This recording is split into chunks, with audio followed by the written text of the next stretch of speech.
What's going on, everybody? I'm Johnny Brook from the Crafted Workshop, back for episode number 42 of the Crafted Podcast. Podcast all about making stuff by hand, woodworking, metalworking, leather, electronics, and more. We put out new episodes every Thursday on iTunes, Stitcher, Google Play, pretty much everywhere podcasts are available.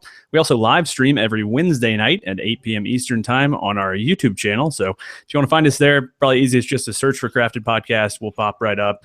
And you can hop on there, chat with us live. It's a great way to get your questions answered, and that's a lot of fun. So we also have a website where we put all of the show notes every week. That is craftedpodcast.com. And we are also on social media at Crafted Podcast, Instagram, Twitter, Facebook. You can check us out there, ask us questions, tag us in your projects, and that's a great way to interact with us. We're also on Patreon. We also added a $250 goal for that for a weekend show. So we're slowly creeping up on that. It's patreon.com/craftedpodcast. We've got a bunch of support levels, weekly after show, monthly hangouts. Our top patron of the week is Make, Build, Modify. And our new patrons this week are Fred McIntyre. Thank you, Fred. And Steve from Moonshine Metalworks. Thank you, Steve. Yeah, so let me introduce my co-hosts as always. First, I've got James Wright from Wood by Wright. What's going on, James? Oh, thank you so much for having me tonight, Johnny. This is just a delightful thing. And I've got Zach Herberholz from ZH Fabrication, who's over there squeaking away on his plate, eating his dinner, I guess. What's going on, Zach? Yep. It's like Time steak for the weekly. and steak and some sort of cornmeal or something. Yes. Zach Snacks. Yes. What do you got going on this week? Me? Yeah. With my mouth full? Yeah. Well, I'm saying, what are you eating? Some sort of steak and like cornmeal with like all right, just a pinch of barking dogs in the background. Yeah, you're a hot mess tonight, man. Yeah, it's been absolutely crazy. Like I was in Oklahoma. I don't know how long ago that was. Then I was just in New York. Was it only a month ago? I don't know. Something like that. 23rd of January, June. Oh, So June. Okay, so like 2 months. Yeah. So that, and then New York, and then I just got back from Cincinnati 2 days ago, and then tomorrow I'm leaving for Nashville for the DeWalt thing, and you're going to be there, so I'll get to see it. But it's just been like I just feel like I'm just like a hamster on the wheel, and I just can't like stop. It's crazy, man. It's and I have this deadline on this table that I have to have delivered. So I love that Dos Equis table. What's that? I love the Dos Equis table. Yeah. Yeah, that thing. So I've put like 12 to 14-hour days in the past 2 days, just trying to get that thing ready so that when I get back, I can get all the finish on there and get it delivered on time. So it's been stressful. Yeah. So I bet. I mean, it is becoming more and more difficult as time goes on, and kind of you get more invites to more events, and I think it will get to the point where we have to decline. But yeah, like this week is the DeWalt Media event. I know next month I have Festool Connect, and then in November there's some FabTech show that might be going to. So I'm going to be doing that one too. Yeah, I think, yeah. So no one ever invites the hand tool guy. I know, you got to start using electricity, man. All these companies we're going with, the electricity is kind of at the core of their tooling. You know, it's hard to do any welding or plasma cutting without electricity. And the Amish just aren't, as big on social media, so you're kind of SOL there. Yeah, they're not good on the digital marketing front. That's funny. Nice. Well, James, what you been working on? Well, I have finally putting a shelf on the bottom of my bench. It's one of those things that a Rubo just doesn't look like a Rubo unless it has a flat surface on the bottom. And so I've really had a lot of fun putting that together. That video should be out tomorrow. But other than that, I have actually just finished up a build that I was doing for a camp where I was actually sandblasting a sign. So a little bit outside of the normal hand tools wheelhouse. But I've done a decent amount of sandblasting in the past, and it was kind of fun to do it. It's like a sign is 8 foot by almost 5 foot high, and it's a lot of fun. What kind of setup are you using for sandblasting? How are you like recollecting the media? I am not. I'm just using the cheap Harbor Freight 40-pound canister. Gotcha. And just spraying it everywhere. I'm doing it in their gravel driveway, so it's not an issue for the sand to work into the gravel. Nice. But yeah, I'm using like 400 pounds worth of sand. So wow.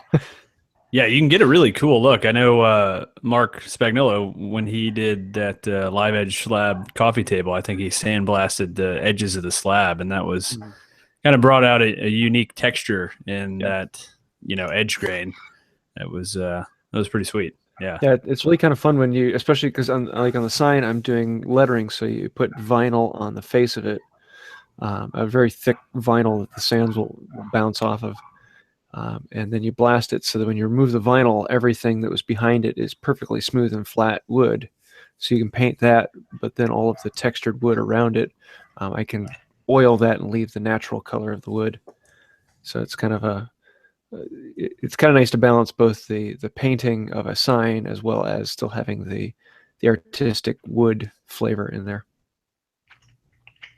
I've always debated on getting a sandblaster. I know, like Grant Batson, the pipe maker we had on a couple weeks ago, in the pipe community, they use sandblasting extensively, and it brings out this really cool ring grain in the briar, and just, I mean, you can obviously kind of feather it in and get deeper if that's the look you're going for, but you can get these crazy kind of craggy looking rings on these pipes that are just incredible. It's super cool. Have you seen I've seen people take like pine and burn it and then hit it with a wire brush, like a wire wheel on an angle grinder or a drill. And it scrapes out all of the early wood, the soft wood, like in the pores. And you get like this, 100-year-old pirate ship looking wood. Yeah. I mean, I think there would be a ton of uses for us for a sandblaster. The only issue is that usually you recollect the media when you're sandblasting. You try to, at least, I mean, that's what they have the sandblasting cabinets and all that for. So it can get kind see, but it depends on the how media. big you're getting. Because I was at a site just today where they sandblast farm implements, and so they'll have an entire farm trailer out there, and their whole lot is just sand, and they just blast it because it's not worth recollecting, especially when you're doing like rust removal. Then you get a lot of contaminants that are the right size, so you can't screen them out.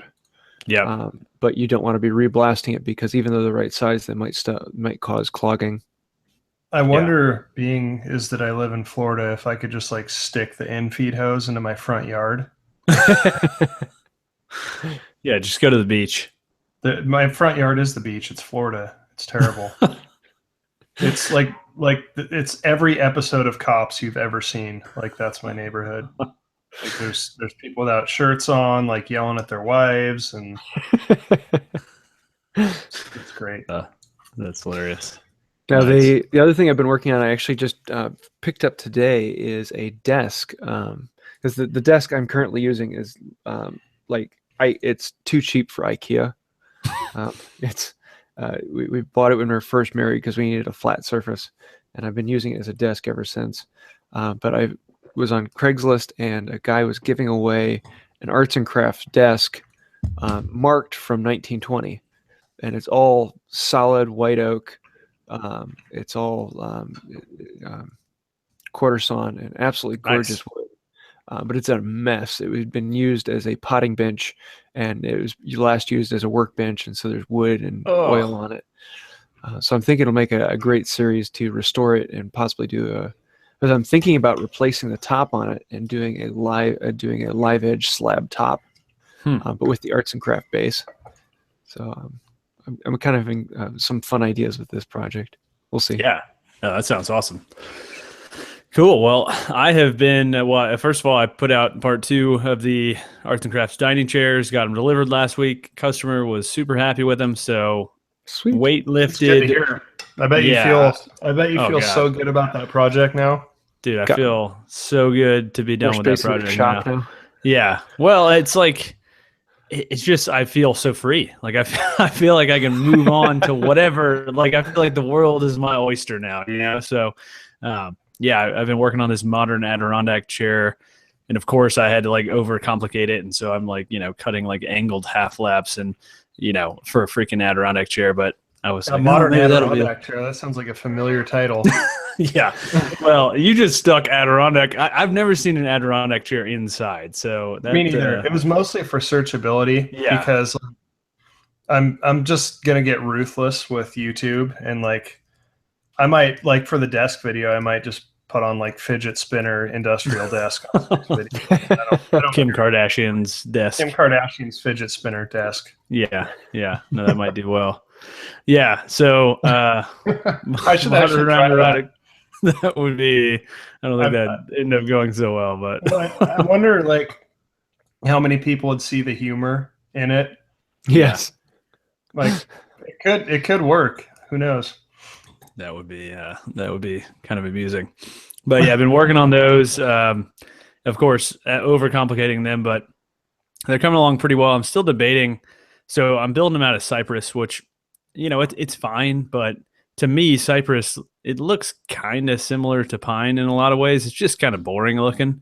I don't love the grain of cypress, so I keep flip-flopping back and forth between whether I want to paint it or clear coat it, and especially considering it's going to be an outdoor piece. I mean, paint is the ultimate outdoor finish because it blocks pretty much all the UV, you know, from the sun. So any clear finish is just not going to even come close to holding up as well as paint. So I don't know. I'm still debating on that. And then if I do paint it, it's like, what color do I paint it? But whatever. So trying to figure that out.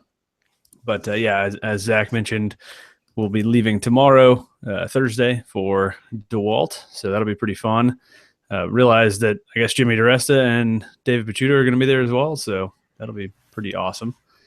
Just to, you know, hang out with some other YouTube people. Because last year I was at the DeWalt thing last year, and I think I was the only person on YouTube there. It was, yeah, it was. I actually asked when I was up.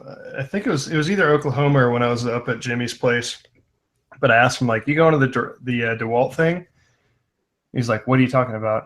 I'm like, are you kidding me? Like, you don't know? Like, you work with them and you don't know? Well, that's the weird thing. It's like it's a media thing. So last year was all magazines and trade publications and things like that, and some bloggers. And I think that's the only reason I was there, because at the time my thing was called Crafted Magazine. So, you know, DeWalt is a little slow on the uptake when it comes to me, like, they're behind the curve on their like YouTube and that kind of marketing. Though. Like, they're getting there, but I mean, they're getting crushed by Ryobi and Rigid, in my opinion. I mean, absolutely destroyed. When I found out about that, I sent a message to our contact at DeWalt, and I'm like, Jimmy works with you guys and he doesn't even know about this event. Send him an invite, stat. And yeah, they did. So he's going to be there. Nice. Well, there you go. Yeah, I take full responsibility for that one. Feels good. Well, that's awesome, because that made me like much more excited about the event. Because I mean, you know, it's fun, but at the end of the day, it's just like a press thing, you know. So they're like releasing their new products and, you know, giving you the whole marketing spiel and all that kind of thing. So, you know, it is what it is. But you know, it'll be a lot more fun, I think, with some familiar faces. Because last year was like, you know, Masonry Quarterly and like, you know, all these magazines that you've never even heard of that, you know, are these trade pubs. And but anyway, it was kind of funny. I wish that I had another day there, because like I get there Thursday and leave Saturday, and there's like stuff booked like all day. I think all 2 or 3 days. So I leave Saturday morning, so I'm not going to have a whole lot of time to like explore. Yeah, I don't think you're going to have any time at all. It's pretty jam packed. I think I'm going to end up staying Saturday. Oh, nice. But she was able to write it off for her work, so like, okay, she actually is going to have a meeting with somebody at some point. But she'll get a Seems Cool. like the thing. Anytime we go out of town, like she gets to like run around and explore and do fun stuff, and I'm You like get to play doing stuck at home. work somewhere. Like I still didn't really get to see downtown Asheville when I was up there. Oh yeah, no, I mean that's how it is, man. That's how it was. You know, when my previous job, I traveled for business all the time, and I've been to Nicaragua like 27 times, and I don't think I've been anywhere besides our factory and like the restaurant on the way to the factory. You know, so it Mhm. was, you know, it's like you go down and do the same thing over and over again, or you know, if it's business stuff, you go have meetings and then get back on the plane. So, yeah, it's not business travel is not a good way to see the world for sure. So, cool. Well, I guess let's talk about what our show topic is, and that's we're going to talk about, I guess, digital marketing for makers, for people who, you know, build things, who are maybe doing it on the side, you know, trying to maybe do it full time, and you know, kind of some tips we might have for that, and some of the kind of the more important platforms. So we've got actually some questions from the audience that I think would be a good way to start out. So, well, this is one thing I was going to touch on right at the beginning was, so Evan Dunville asks, how much importance is there in a logo when marketing yourself online or in person? And I think a logo, and more than the logo, your name is probably one of the most important parts of your business. Because even if, you know, you change your logo or redesign your logo, that's one thing, but your name and kind of what that name makes people perceive when they hear it is incredibly important. So, you know, driving that branding home across all of your platforms, also having a logo that you can resize easily to fit on different, you know, because if you're on YouTube, it's a circle. If you're on Twitter, it's a square. If you're on Facebook, you know what I mean? Like, so every social network has their own little quirks that they want your logo to fit into. And then also merchandising and all that kind of stuff. Yeah, the circle thing really irritates me. Yeah. See, like, why can't you make it a square like everything else in the world? it is odd, but so it's kind of funny. So my old boss, he said it's a good logo if it'll look good on a chain. He was super into hip hop, and I thought that was so funny, but yet also really true. Like if it looks good hanging from your neck, it's a good logo. Like if it's a picture or if it's got too many little things in it that, you know, are going to get lost, it's really, I thought that was such a good way of putting it, you know, because you don't want something that's too complex, because then, like, I've had this trouble, like the little rings on the log, if I go too small for like a decal, or, you know, I'm thinking of having some hats made with embroidery, the rings in, you know, the growth rings in the log, they're too small. So, you know, having a logo that's resizable and doesn't have any elements that get too teeny tiny is pretty critical. So, yeah. I was taught if your logo can be drawn by a 5-year-old and still recognized, then it's a good logo. That's pretty good. That's pretty good. Yeah, it's I would say it's one of the more important things that you can have. Just personally, I think. Well, I mean, if you look at like Facebook, all of your friends on Facebook, you generally don't identify them by the name. You look at the picture of the person, and you identify who is writing everything by the picture. Yes, there's a name there because people change their picture occasionally, but a picture is a very quick and easy way to identify someone and connect it with things. Yep. Your logo is the exact same thing. It's just, rather than just being on Facebook, it's on everything. It's funny, my connection lagged out when you said Facebook, so it sounded like you said Facebook.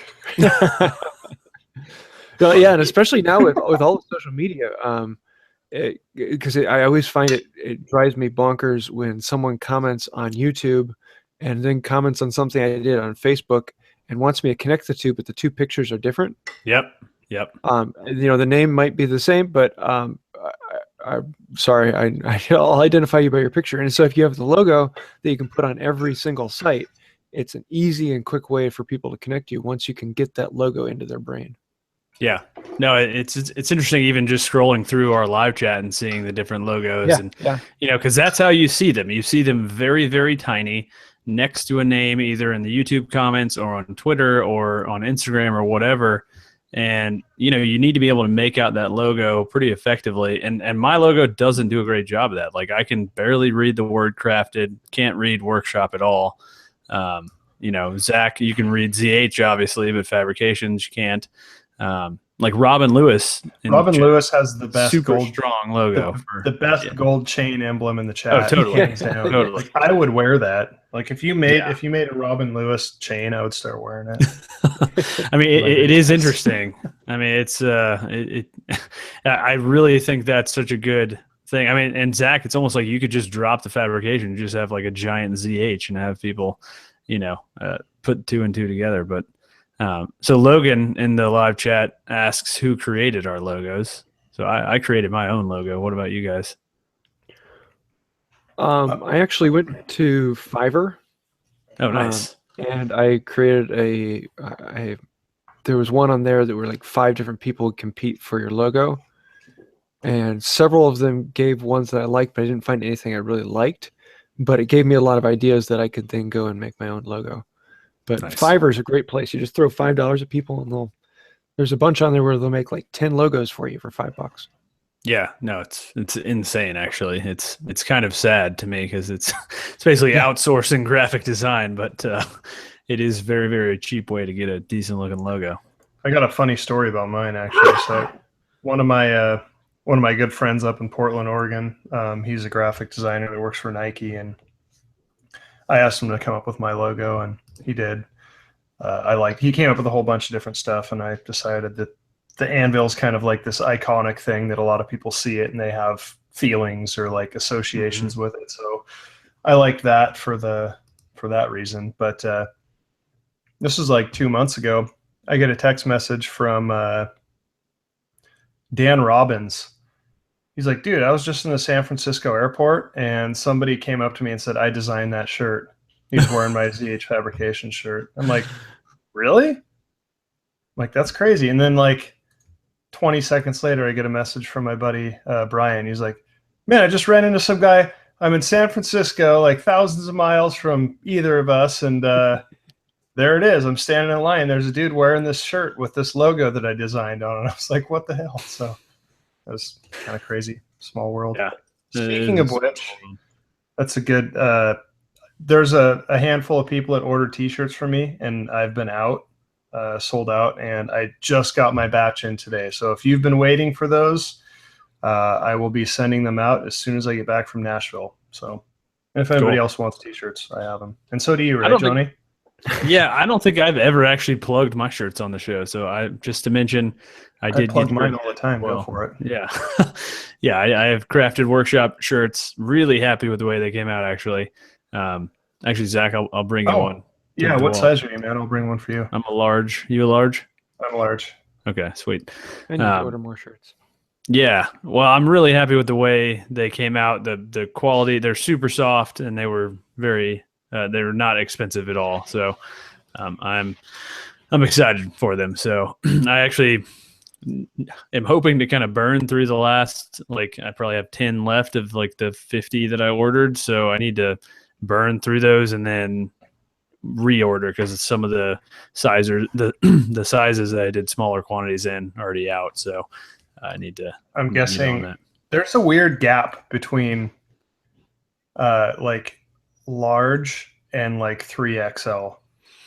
Yeah. So really I bought a ton of larges because I just assumed that would be like 50% of my orders, and it's been a lot of the orders, but I didn't order enough of the extreme sizes. Like I ordered, I think like 5 mediums, and those sold out very quickly. And then I ordered like 5 triple XLs, and those sold out very quickly.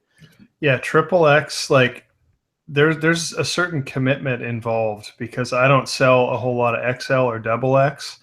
I sell like a lot of large and a lot of 3XLs. It's kind of interesting. Yeah, I also, triple XL costs more because it's just a good bit more fabric than a large. So I actually upcharge for the triple XL Logan too. actually just wrote something. Logan Murky in the chat actually wrote something really cool. We should totally do all 3 of our shirts for three like podcast. $30 on Patreon. That's brilliant. Okay, we're gonna do that. Check back by the time you guys hear this. We will do a Patreon reward level, 3 shirts, one of each of our shirts for $30. I think I might be paying $11 for my shirts. I don't know, but we'll figure something out for sure. I like that. Thanks a lot, guys. What's that? Now I have to order Come on, shirts. James. Thanks a lot, guys. Get them ordered. This is your reason. That's brilliant. I like that. That's funny. Cool. So let's see. So digital marketing. So I think we've touched on this before a little bit as far as trying to, I think, sell products locally. But what do you guys think if you had to pick one platform to kind of get started on, marketing your products, whether that's for content creators or for people who are trying to sell their stuff? What platform do you guys think would be the most effective? Craigslist. Really? Craigslist. I would say Instagram. If you're looking for local. Yeah.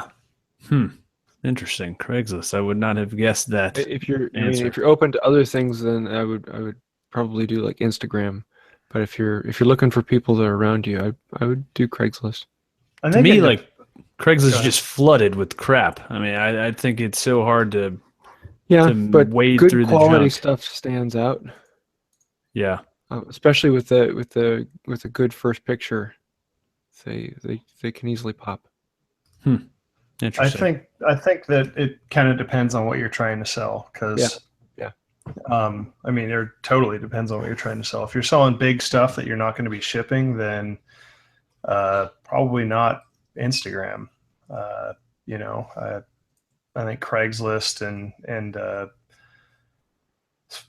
that's kind of probably one of your best options. That and having a website and that sort of thing, and with the right SEO and keywords and stuff, so that when people type in your city and furniture, somehow you would ideally come up in the search. I would say for local, though, Facebook would be more effective because you can actually pay. And the thing with Facebook is that you can target people so well. Like, they have so much information about their users that you can really, really target them. And so Craigslist, obviously, is free. So, that's a no-brainer. But to me, that's not some place. It's not someplace you're going to build a following. You know what I mean? Like, there is no, once you get a customer on Craigslist, okay, that's great. You've sold one piece. But from there, how will you ever, have they been added to an email newsletter, or are they on your Facebook page, or, you know what I mean? So, because to me, the most business I've had has been from repeat customers. It's absolutely. That's the bread and butter to me. But I think the main question is how do you establish that repeat customer for the first time? Contact Johnny's mother. Huh? Contact Johnny's mother. Yeah, exactly. My mom, one of my best customers, but she gets the mom discount, so I don't think that really counts. But yeah, I mean, I think that's where Facebook is very strong, and of course, I mean, something that I was mainly talking about social network, but having your website locked down and very, very well laid out and easy to use, and getting them on an email newsletter, because that's the other thing is, once somebody owns one of your pieces, if you're building custom furniture, they're probably going to be a fan of yours. So they're going to kind of want to see your work, on an ongoing basis and how it progresses. And, it just keeps you in the back of their mind. And then especially even if it's 6 months later, furniture, because it ends up being more like artwork than furniture, because, you're collecting these art pieces. And you kind of get this whole, what is he working on next? What's the next cool piece of artwork he's going to come out with? Yeah. Yeah, no, it's, to me, trying to build that following, even if the thing is, if you're building furniture, it doesn't have to be that big. You know what I mean? If you had 200 customers a year, you would be drowning in work as a one-person shop, so it's not like you have to build a 1 million subscriber following to be successful in the custom furniture field. I think if you get 5 or 6 good repeat customers, like that can be enough to keep you perpetually busy. Like I do work for one family here locally that they're like, hey, whenever you're free, let me know. And and not only that, but it's the word of mouth that spreads, because I mean, obviously they like my work, they tell their friends, and it's like wildfire. If you do good work for somebody, like if you have somebody that you do repeat work for, they are going to bring in a lot more clients for you. So yeah, totally. But back to the original question, I think for like the different platforms, it really depends on, you have to think about what are you making? Like, what are you trying to sell? If it's a big item, you're probably going to have to sell locally. So you're going to have to look at what the best local, networks are for doing that sort of thing. I mean, these are kind of obvious, but if you're doing small stuff that can be shipped, I've personally found that Instagram is hands down the best for that. When I put up T-shirts, I sell a bunch of them. When I put up my key fobs, I sell a whole bunch of them, and it's crazy how well that works. So that's been my experience anyway. I think so. That's definitely true. I mean, especially if you're an Etsy person, I know like Made for Profit has touched on this quite a bit. Etsy has become very, very difficult to really make it because they've become flooded with companies overseas who are just pumping out stuff by the boatload, literally. And it's not like it was, 10 years ago where it was only small, makers and craftspeople on there. So, even if you have an Etsy store, don't expect the sales to just come flowing in. You still have to somehow drum up, eyeballs to go look at your Etsy store. And one thing they touched on a lot was that the problem with Etsy is once they're there, they might see a related item that's not made by you and that's cheaper and that might look cooler to them, and they're going to buy that. So that's why I'm kind of reluctant to post on Etsy because I feel like it is the best place to get your ideas stolen. Oh yeah, I think Etsy has, in a large way, really failed in their original mission, which was to essentially, support, give a place for people who, they like to make goods, but they are not good at, building a website, an e-commerce website. And that was such a great idea, but they opened it up to everybody. And, now you know what Etsy is. So another good place is actually eBay. I have a cousin-in-law, I guess you would call him. And he is a blacksmith, and he does railroad knives and fireplace pokers and things like that. But he makes a pretty good profit on eBay. If you can get good at the keyword game. Yeah. It is actually good. For those small things you don't mind shipping. Interesting. Good source. And especially then if you can get them connected with your brand, it's a good place for those people to find you and become repeat customers. Yeah, definitely. So Evan Dunville in the live chat asks, what should we be posting, once we've kind of gotten our customers maybe on some of our social networks, what should we be posting to keep them interested, and what should we not be posting? Sexy hand tool shots. Yeah. So things that I don't ever post are food. I personally, I'm not a fan of quotes. Family stuff, flowers, sunrises, like to me, anything that doesn't directly relate to your business, it has no place on your business's social media. It's just, if I unfollow somebody 9 out of 10 times, it's because they post too much food, because I follow like 850 people. And if you're clogging up my feed with stuff that, it's just not relevant. So to me, I would post things that are relevant to your business, like final sexy product shots, and then also really great, in-process shots. I mean, it's really not that hard to take a minute and snap a photo and throw it up there. So I think, I agree with that. Like, I feel like one of my favorite things about Instagram, I like the story thing on it. Just because I feel like that is a great opportunity to where if you want to do something I kind of try and use that as like to give people a better glimpse of like I think my life or definitely. who I am or some character. I'm not just going to be like, wow, look at this pasta. It's delicious. Like that doesn't Yes. add any value to anything April for what I Wilkerson do. does But, you know, fantastic if I'm out like on vacation, I see something cool or funny or something, I'll throw it on there sometimes just because I think it's, you know. Yeah. What were you saying, James? April Wilkerson does a fantastic job of that. Oh, Her yeah, stories her are all stories are behind the awesome. scenes, what she's doing, you know, out on the river. Yeah. Yeah, that's They- to me, that's the place to post the lifestyle pictures, the, Yeah. you know, what beer you're drinking, whatever meat you just grilled, you know, like that is because the other thing is when you go to look at somebody's feed, you want to be able to get an idea of what they do in the first couple pictures. And if those are random, you know, sunsets and, you know, burgers and whatever, it's really hard to kind of distill that information very quickly because, you know, first impressions obviously very important. So Yeah, also Pinterest, especially if you have anything to do with women. yes. Oh, I mean, you're totally right. I mean, Pinterest is something I think all three of us are good at. Correct me if I'm wrong, but I don't think really Yeah, I always want to do more on there, and it's one of those. it's always holding me back. I Yeah. feel like Yeah, it's I don't know if it's my bandwidth, but it sounds like you just got swallowed by the Matrix. Yeah, John. no, John's bandwidth is it's down. it's probably me, man. It's my booty internet. But It's even called Booney. no, that's what I call it. But yeah, I mean, Pinterest is even if you're selling products, it's a pretty good place. I mean, because again, it's Pinterest is basically a search engine. So the real key though is you have to have a really pretty picture to go along with the whatever you're posting there. So But if photography it does well is on critical. Instagram, throw it on Pinterest.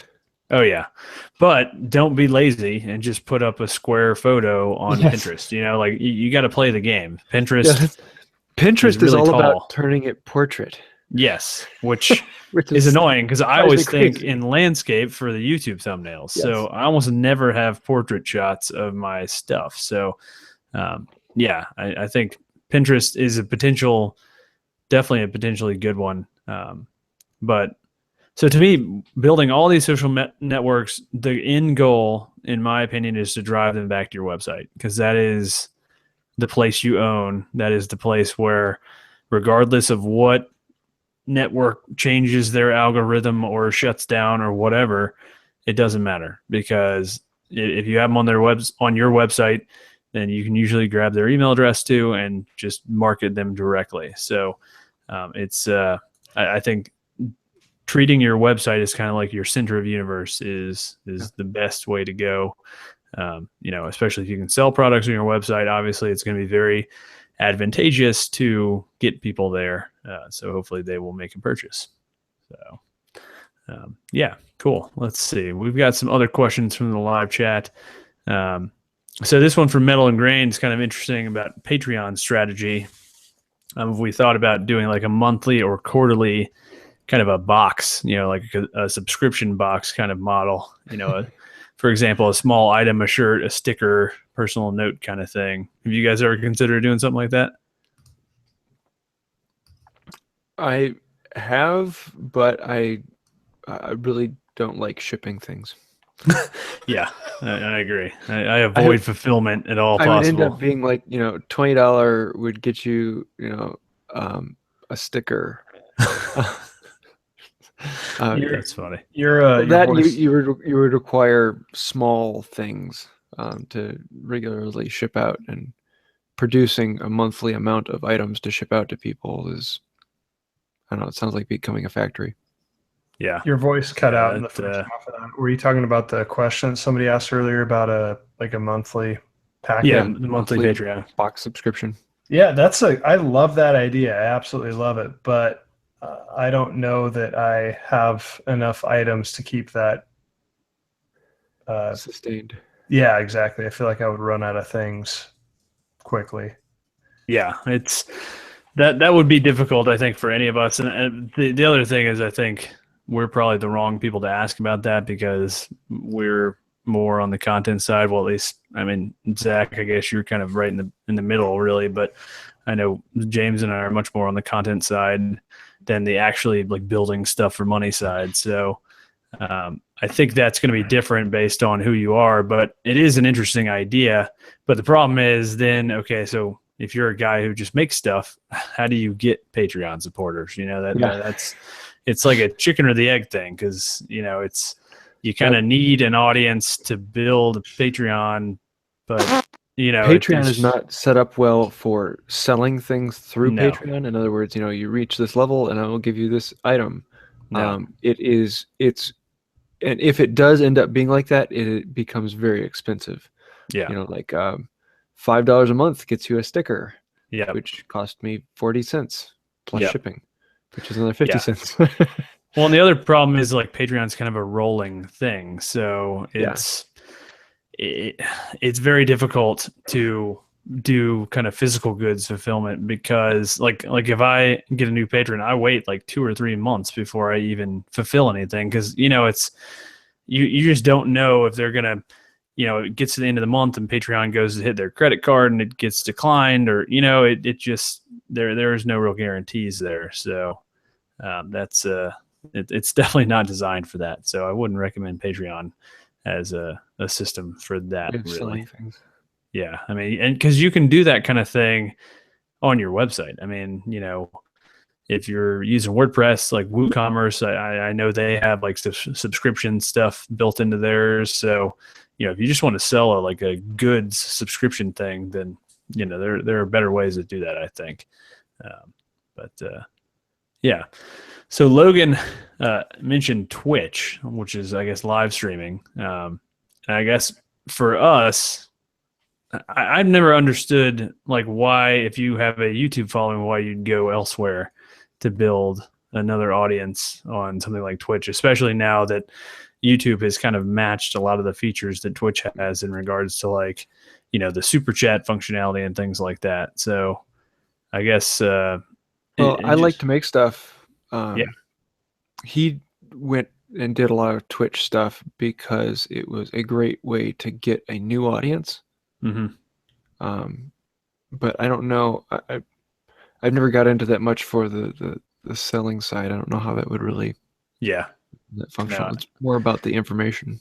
I mean, so one thing is live streaming to me is a very easy type of content to produce, especially if you do just really basic like single camera setup. So, you know, say you're making leather wallets, you know, it would be very easy to just set up your phone and live stream you making those things and, you know, get some sort of following from that. So it is kind of an interesting, you know, thought, is like basically, you know, content marketing in a way where you're just creating a very, very simplistic live stream and, you know, bringing people in that way. But that could be kind of interesting.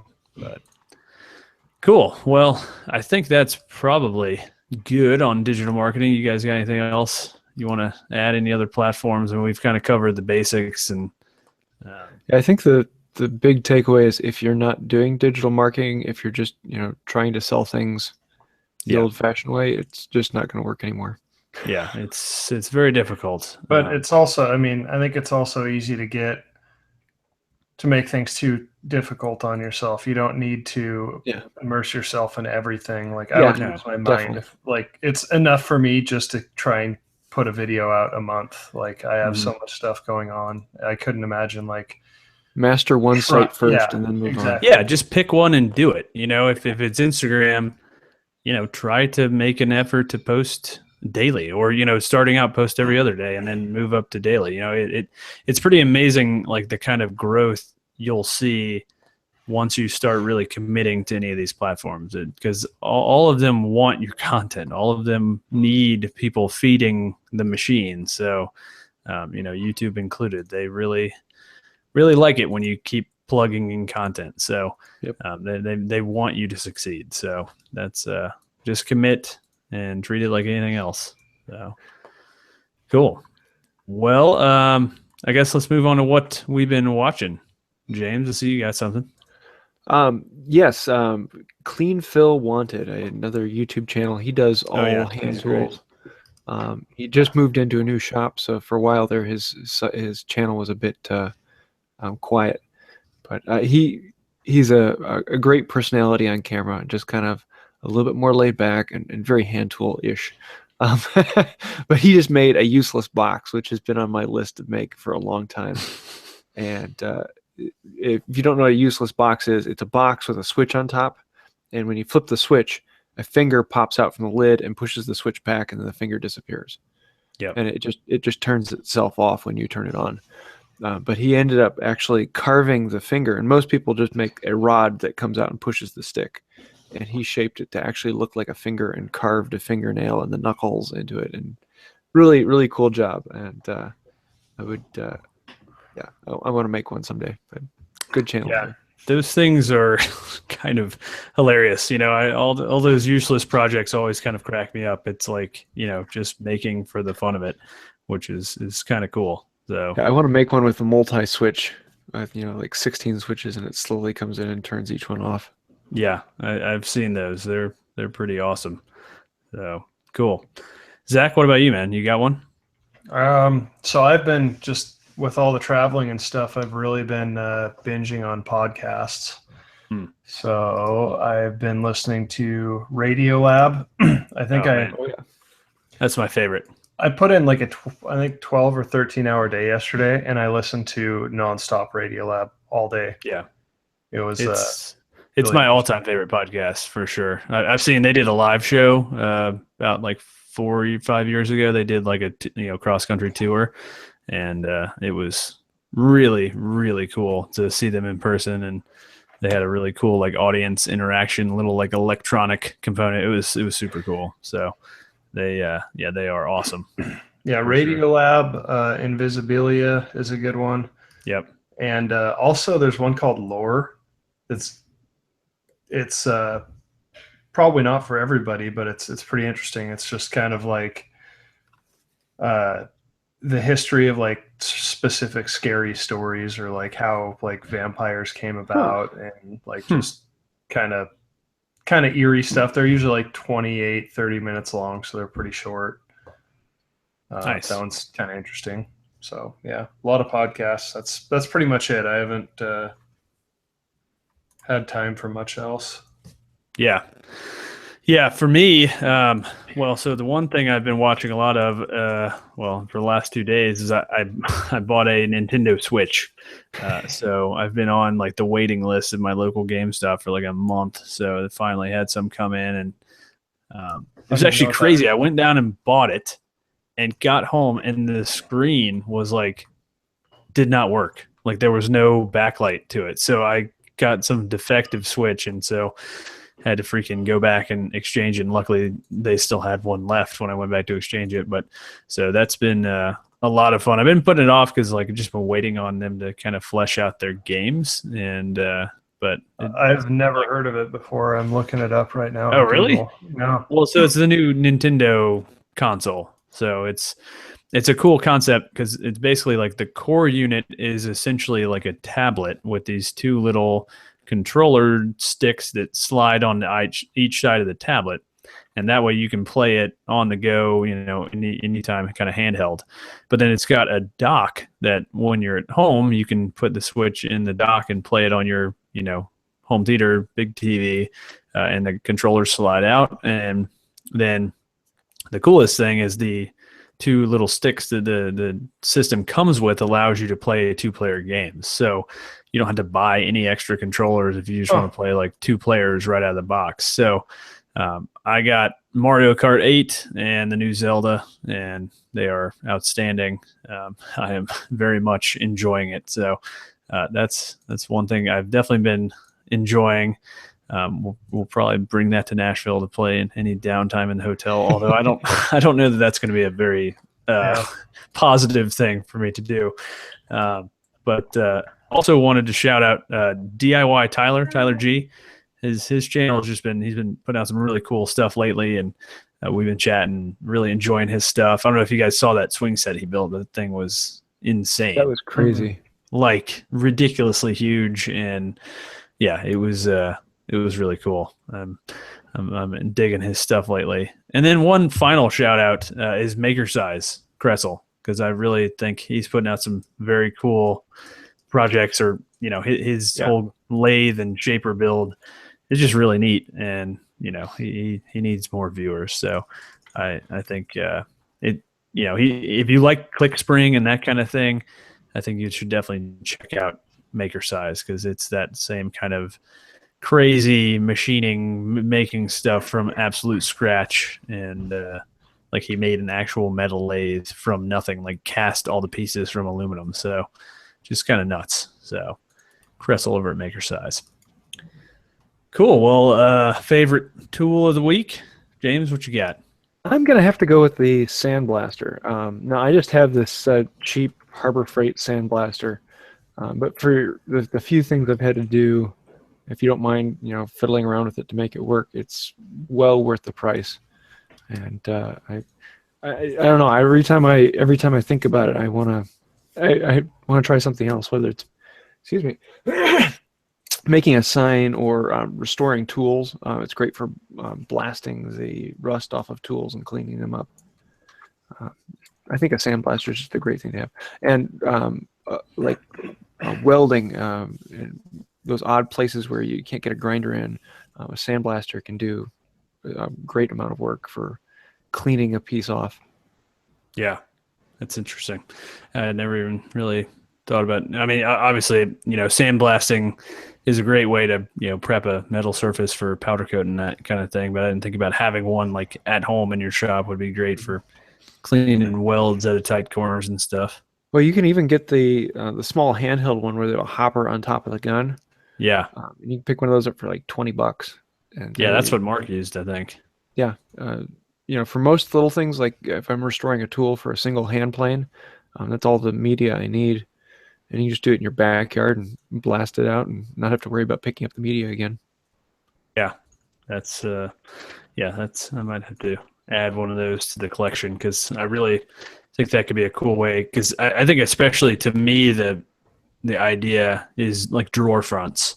Like especially if you're using like oak or something like that, you could get that really cool, super defined grain. Because it's still small pieces, and I mean you could use a sandblasting cabinet for that, and even those, like, they're like $200 from Harbor Freight, and that's certainly not nothing. $100. Yeah, but if you use it for a couple of projects, easy to build that cost into whatever you're building. So, cool. Zach, what about you, man? You got one? Yeah, I'm gonna go with a like a buffer. I've been using that a lot to put on like stains and finishes and stuff. Yeah, that's what you used on your desk, right? Yeah, and I actually just used it last night and this morning for the dining room table. It's just such a like different way to apply a stain. It's easy, and it's not messy. I mean, you don't have to put gloves on. You don't get it all over the place. Like, I just use those pipettes and squish it on there. So yeah, one way I wouldn't recommend applying stain is to wipe on the what's the Transtant diluted with denatured alcohol, because it dries way too quickly. So I think I don't think you can wipe it on like that. I think you're supposed to spray it on. Well, I mean, that's what Jeff Jewett, I followed his steps to a T. That's what he recommends, is wiping it on, diluting it 1 ounce of dye to 1 quart of, either just water or denatured alcohol and water, and stuff dried in seconds. It was impossible. It was such a pain. So I next time I will try spraying it. And I actually have some left that I might just. So I built that arts and crafts like book case at the Johnson Campbell Folk School, and I've never finished it. So just like in one of my guest bedrooms. So I'm considering just using the extra stain and spraying it on that just to like practice, because who cares? It's just a bookshelf in my spare bedroom here. So I think I might give that a shot, because I was really worried about screwing that up, because the problem with spraying on a stain or a dye like that is that it really, I think, kind of mutes the grain unless you wipe the dye off afterwards. It kind of just covers everything up evenly. And so I don't think, I really wanted that ray fleck pop because that's the mission style and that's what the existing chairs had. So I don't know. But anyway, I might do some messing around with that, see how that goes. So my tool of the week is the Incra miter gauge, and I don't know which one I have. I think it's the 2000 maybe, but it's a great. I've never built a crosscut sled, and I think the reason I haven't is just because they're just super cool. You can do all kinds of crazy. You can dial in any angle, any little very specific decimal point angle, and it's outstanding. So definitely recommend the Incra miter gauge. And I'll put a link to the exact one I have in the show notes, which will be on craftedpodcast.com. So cool. Well, I think that will do it for the main show. Unless you guys got something else to add, we can move into our after show. We've got a good question for that over on Patreon. Also, live listeners, you can stick around and listen to that for free. So I guess. Yeah, free. Yeah. Thank you guys all for your support. If you want to join up over on Patreon, it's patreon.com/craftedpodcast. And yeah, until next week, happy building. See ya. Later. All right, let's get into the after party, after show. So we've got a question from Logan. It's a party. Put your hands in the air, dance around. Or don't. Your choice. So we've got a good question from Logan. So he says he started listening to the podcast a few weeks ago and started episode 1 and finally got to number 31. So he's really knocking them out. So that's awesome. What episode is this?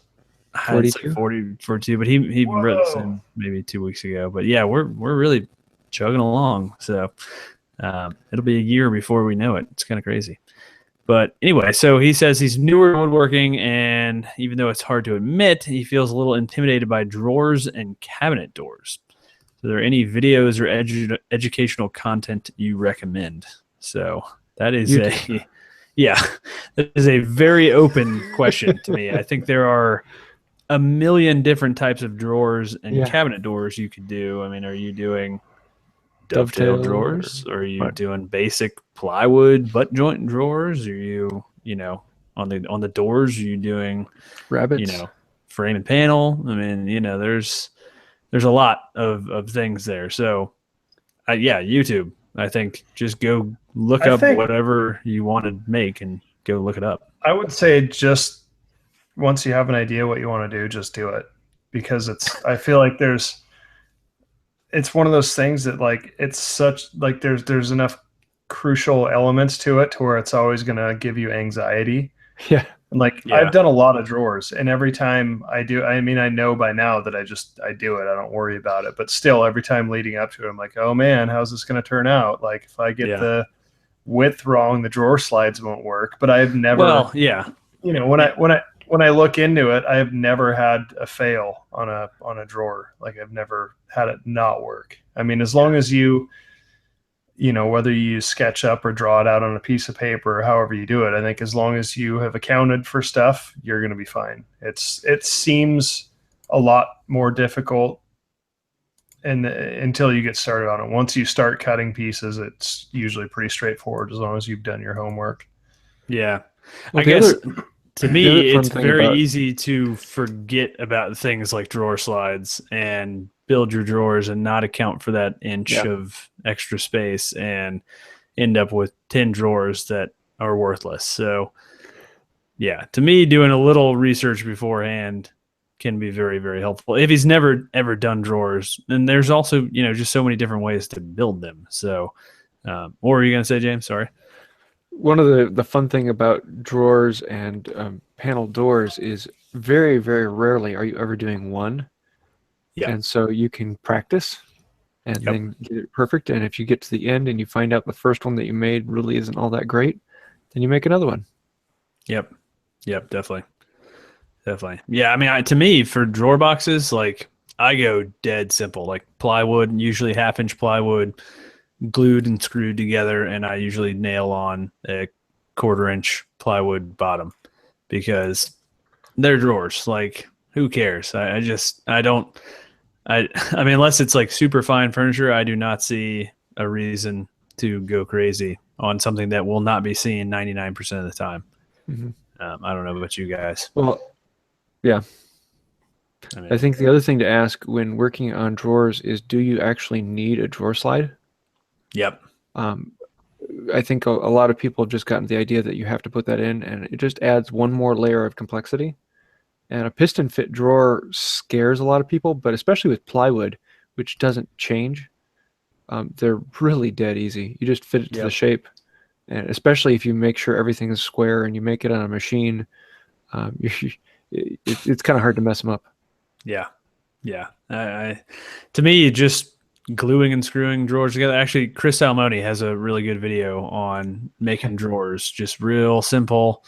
And that's basically the method I use. You basically brad nail the frame together on top of the drawer bottom, and that essentially keeps it square as long as your drawer bottom is square, and then you reinforce everything with screws, and dead simple. And also, one interesting thing is I usually reinforce the bottoms with screws, but if you go watch Matthias Wandel, he has a test on drawer bottom strength when it's just glued on, and it is absolutely stupid how strong they are with just glue and brad nails. And ask yourself how much weight is actually going to be in the drawer. Yeah. I mean, a lot of people plan on elephants being in their drawers. Yeah. It's like, Yeah. Well, especially really, like I more use like 5 pounds in a drawer. And totally. When I use bottom mount slides 90% of the time anyway, so that even reduces some of the load a little more because it's the mounts are screwed up into the bottom of the drawer. So yeah. So I would say, Logan, just go search around on YouTube for whatever style you're going for. I mean, if you're doing like raised panel doors, that's a little bit more tricky. I'd say there's more to think about there, but even that you can do, on table saw or with the right router bit set or whatever. So, yeah. So cool. Well, I think that'll do it for the after party. So thank you to everybody for listening. Huh? I hate it when the party ends. Yes, it's bedtime. So Gotta get ready. Packed get at all. Packed up for tomorrow. I think we Yeah. probably have to leave here at like 6 in the morning or something. Jeez, that'll be fun. No, Nice. I won't. Cool. Well, Zach, see you tomorrow, man. That's crazy. Yeah, I need to set a t-shirt aside for you before I forget. Yeah, I need to remember to bring one. So I will try to do that. So cool. All right, guys. Well, everybody, thanks for listening. Thank you to our Patreon supporters. And until next week, happy building. See ya. See you later.